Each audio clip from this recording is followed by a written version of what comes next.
Hi everyone. In this video, we'll be looking to game number 8 from the consolation match between Grandmaster Hans Niemann and Grandmaster Hikaru Nakamura from the Speed Chess Championship 2024. This game is regarded as the game of the tournament, and you will understand why at the end of this video. I recommend you to stay till the end of this video to appreciate the game as one of the best games you have ever seen. Let's jump right into the game. Hans Niemann, starting with the white pieces, go for 1 e4. King's pawn opening. Hikaru Nakamura replies with e5. Knight to f3. King's knight variation. Knight to c6. Bishop to b5. The Royal Opus opening. a6. Morphy defense. Bishop to f4. Columbus variation. Bishop to c5. Deferred classical defense. And Niemann goes for castling. Knight on g2 e7. c3. Knight to g6. d4. Bishop to a7. Bishop to e3. Hikaru goes for castling.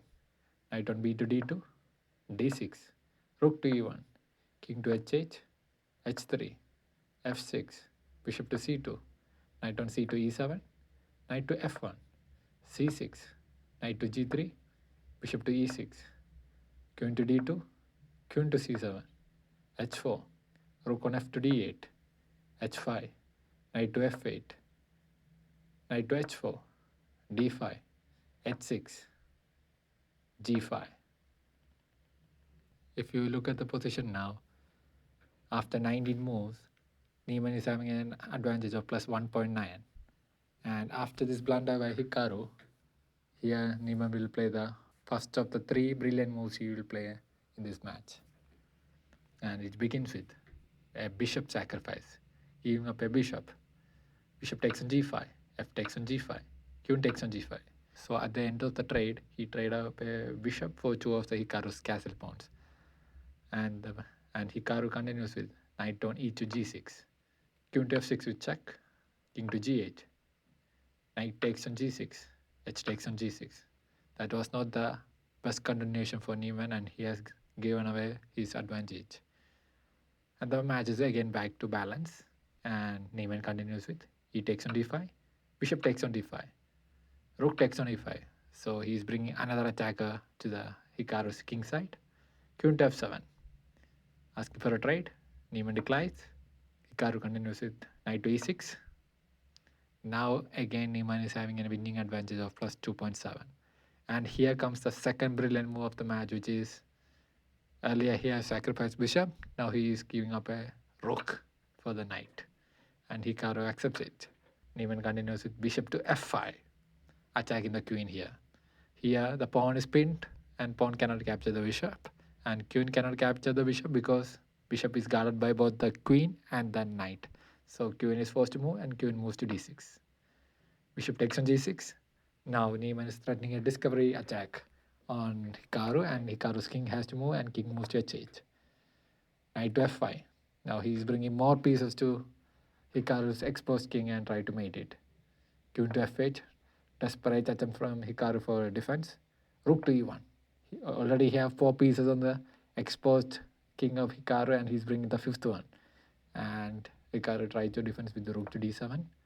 And here right continuation for Niemann is putting the knight to h4 and rotate it and try to attack the king. But here he played knight to e7, and once again he has thrown away all the advantage he has gained so far after 2 sacrifices.